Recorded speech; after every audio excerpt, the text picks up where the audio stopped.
Yesterday afternoon set in misty and cold. I had half a mind to spend it by my study fire, instead of wading through heath and mud to Wuthering Heights.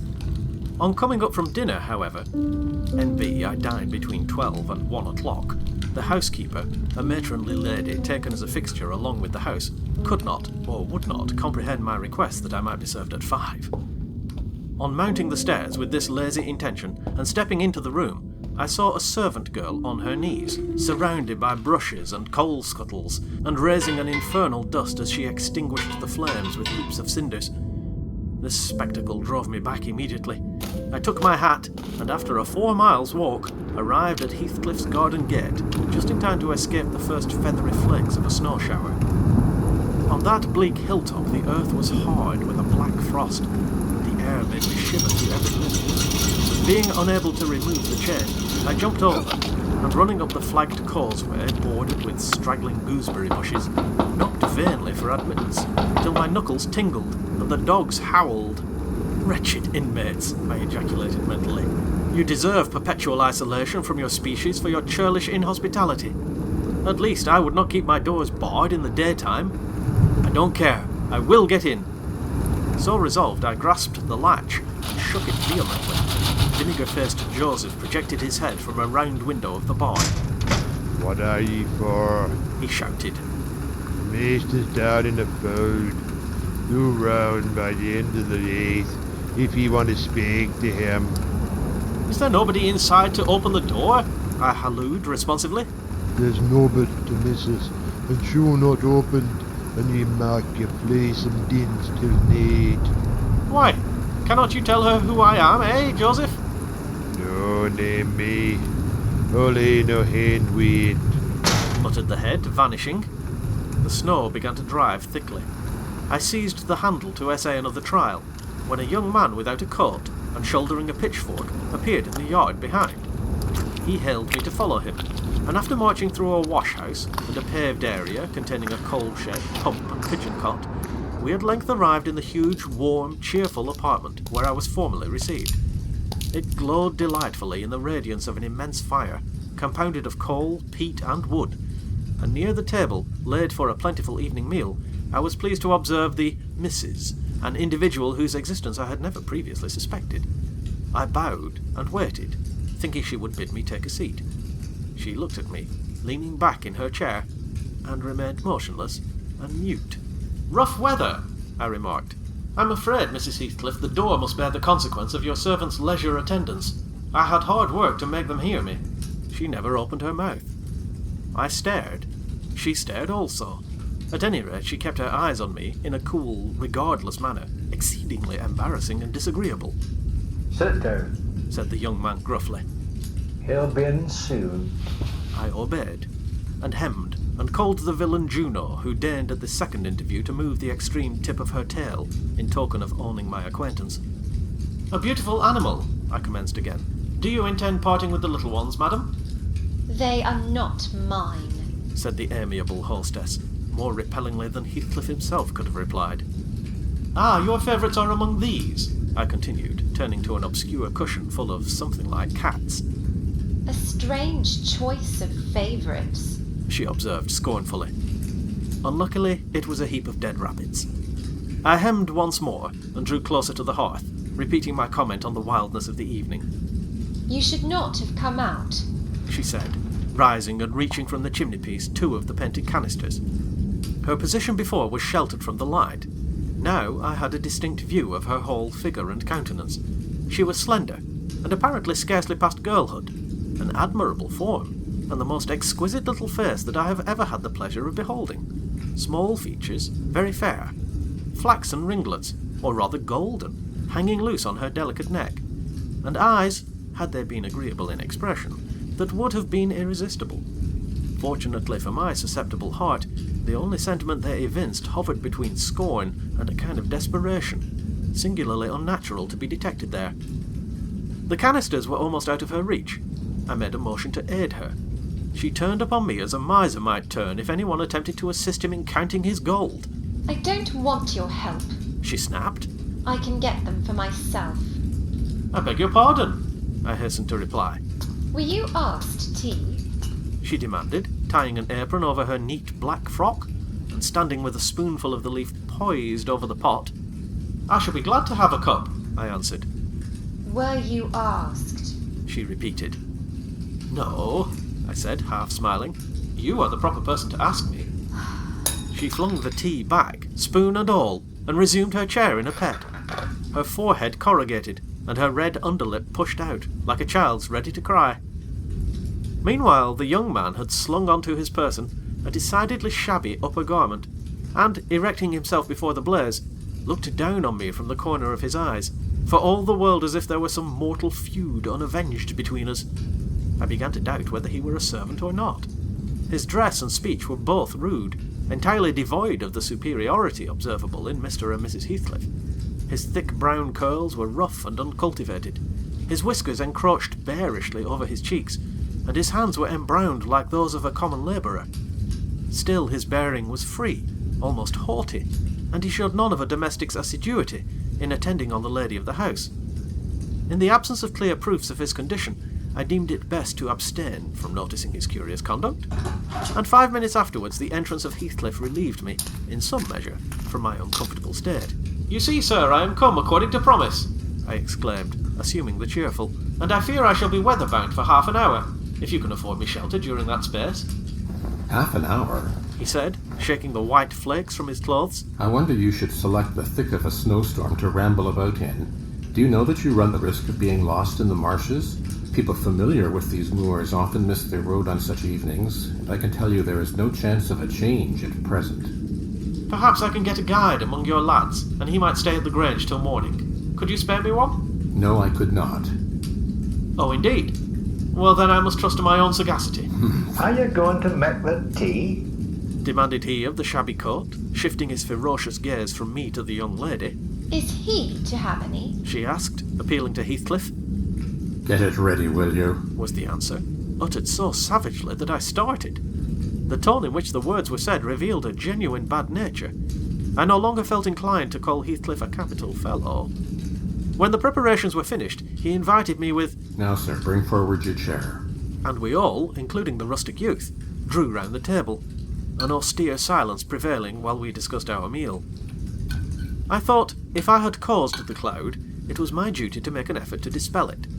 They could not every day sit so grim and taciturn, and it was impossible, however ill-tempered they might be, that the universal scowl they wore was their everyday countenance. It is strange, I began, in the interval of swallowing one cup of tea and receiving another. It is strange how custom can mould our tastes and ideas. Many could not imagine the existence of happiness in a life of such complete exile from the world as you spent, Mr. Heathcliff. Yet, I'll venture to say that, surrounded by your family, and with your amiable lady as the presiding genius over your home and heart— My amiable lady? he interrupted, with an almost diabolical sneer on his face. Where is she, my amiable lady? Mrs. Heathcliff, your wife, I mean. Well, yes. Oh, you would intimate that her spirit has taken the post of ministering angel, and guards the fortunes of Wuthering Heights even when her body is gone. Is that it? Perceiving myself in a blunder, I attempted to correct it. I might have seen there was too great a disparity between the ages of the parties to make it likely that they were man and wife. One was about 40, a period of mental vigour at which men seldom cherish the delusion of being married for love by girls. That dream is reserved for the solace of our declining years. The other did not look 17. Then it flashed on me. The clown at my elbow, who is drinking his tea out of a basin and eating his bread with unwashed hands, may be her husband. Heathcliff Junior, of course. Here is the consequence of being buried alive. She has thrown herself away upon that boor, from sheer ignorance that better individuals existed. A sad pity. I must beware how I cause her to regret her choice. The last reflection may seem conceited. It was not. My neighbour struck me as bordering on repulsive. I knew through experience that I was tolerably attractive. Mrs. Heathcliff is my daughter-in-law, said Heathcliff, corroborating my surmise. He turned as he spoke, a peculiar look in her direction. A look of hatred, unless he has a most perverse set of facial muscles that will not, like those of other people, interpret the language of his soul. Ah, certainly. I see now. You are the favoured possessor of the beneficent fairy, I remarked, turning to my neighbour. This was worse than before. The youth grew crimson and clenched his fist, with every appearance of a meditated assault. But he seemed to recollect himself presently, and smothered the storm in a brutal curse muttered on my behalf, which, however, I took care not to notice. Unhappy in your conjectures, sir, observed my host. We neither of us have the privilege of owning your good fairy. Her mate is dead. I said she was my daughter-in-law. Therefore she must have married my son. And this young man is... Not my son, assuredly. Heathcliff smiled again, as if it were rather too bold a jest to attribute the paternity of that bear to him. My name is Hareton Earnshaw, growled the other. and I'd counsel you to respect it. I've shown no disrespect, was my reply, laughing internally at the dignity with which he announced himself. He fixed his eye on me longer than I cared to return the stare, for fear I might be tempted either to box his ears or render my hilarity audible. I began to feel unmistakably out of place in that pleasant family circle. The dismal spiritual atmosphere overcame and more than neutralized the glowing physical comforts around me, and I resolved to be cautious how I ventured under those rafters a third time. The business of eating being concluded, and no one uttering a word of sociable conversation, I approached a window to examine the weather. A sorrowful sight I saw. Dark night coming down prematurely, and sky and hills mingled in one bitter whirl of wind and suffocating snow. I don't think it possible for me to get home now without a guide, I could not help exclaiming. The roads will be buried already, and if they were bare, I could scarcely distinguish a foot in advance. Hareton, drive those dozen sheep into the barn porch. They'll be covered if left in the fold all night, and put in blinds before them, said Heathcliff. How must I do? I continued with rising irritation.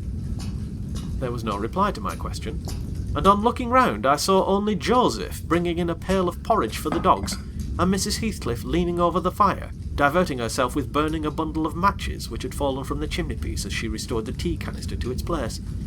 The former, when he had deposited his burden, took a critical survey of the room, and in cracked tones grated out, Oh, wonder how you can fish and to stand there, you idleness, unwar, when all of them's going out.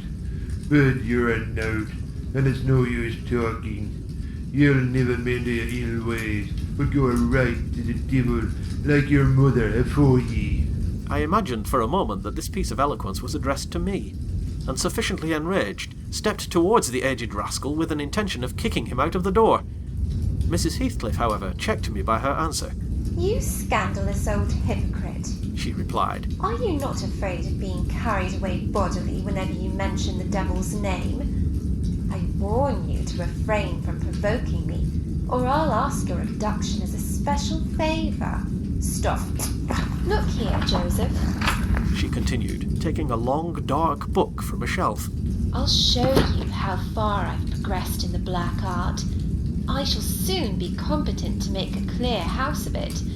The red cow didn't die by chance, and your rheumatism can hardly be reckoned among providential visitations. Oh, wicked, wicked. Gasped the elder. May the Lord deliver us from evil.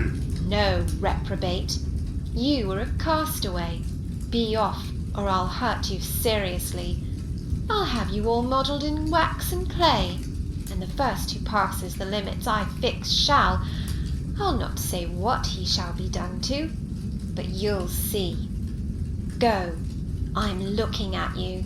The little witch put a mock malignity into her beautiful eyes, and Joseph, trembling with sincere horror, hurried out, praying and ejaculating, Wicked. as he went. I thought her conduct must be prompted by a species of dreary fun, and now that we were alone, I endeavoured to interest her in my distress. Mrs. Heathcliff, I said earnestly, you must excuse me for troubling you. I presume, because, with that face, I'm sure you cannot help being good-hearted. Do point out some landmarks by which I may know my way home. I have no more idea how to get there than you would have how to get to London. Take the road you came, she answered, ensconcing herself in a chair, with a candle and the long book open before her. It is brief advice, but as sound as I can give. Then, if you hear of me being discovered dead in a bog, or a pit full of snow, your conscience won't whisper that it's partly your fault?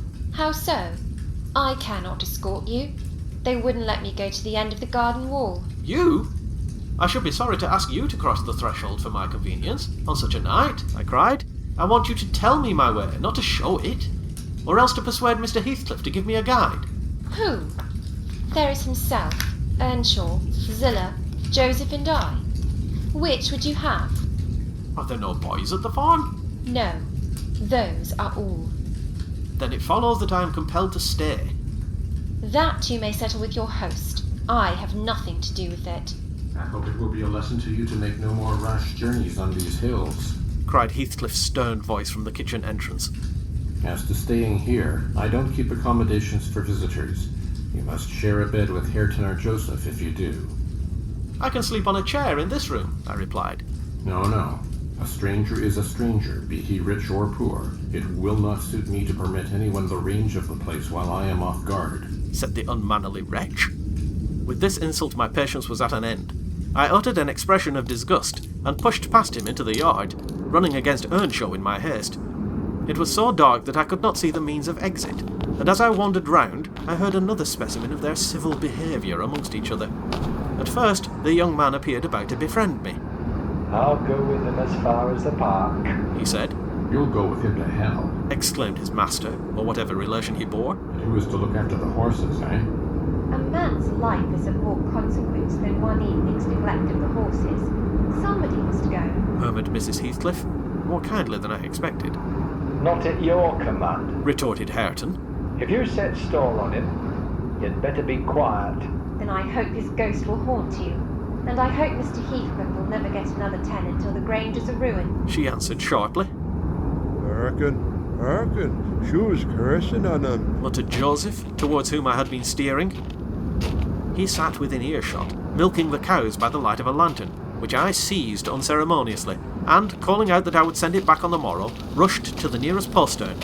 Mister, he's stealing lantern, shouted the ancient, pursuing my retreat. He would hold him. On opening the little door, 2 hairy monsters flew at my throat, bearing me down and extinguishing the light, while a mingled guffaw from Heathcliff and Hareton put the copestone on my rage and humiliation. Fortunately, the beasts seemed more bent on stretching their paws and yawning and flourishing their tails than devouring me alive, but they would suffer no resurrection, and I was forced to lie till their malignant masters pleased to deliver me. Then, hatless and trembling with wrath, I ordered the miscreants to let me out, on their peril to keep me 1 minute longer, with several incoherent threats of retaliation that, in their indefinite depths of virulency, smacked of King Lear. The vehemence of my agitation brought on a copious bleeding at the nose, and still Heathcliff laughed, and still I scolded. I don't know what would have concluded the scene, had there not been one person at hand rather more rational than myself, and more benevolent than my entertainer. This was Zillah, the stout housewife, who at length issued forth to inquire into the nature of the uproar. She thought that some of them had been laying violent hands on me, and, not daring to attack her master, she turned her vocal artillery against the younger scoundrel. Well, Mr. Earnshaw, she cried, I wonder what shall have agate next. Are we going to murder folk on our very doorstones? I see this house will never do for me. Well, look at the poor lad. He's fair choking. Wished you mightn't go on so. Come in and I'll cure that. There, now hold you still. With these words, she suddenly splashed a pint of icy water down my neck and pulled me into the kitchen. Mr. Heathcliff followed, his accidental merriment expiring quickly in his habitual moroseness. I was sick exceedingly, and dizzy, and faint, and thus compelled perforce to accept lodgings under his roof. He told Zillah to give me a glass of brandy, and then passed on to the inner room, while she condoled with me on my sorry predicament, and, having obeyed his orders, whereby I was somewhat revived, ushered me to bed.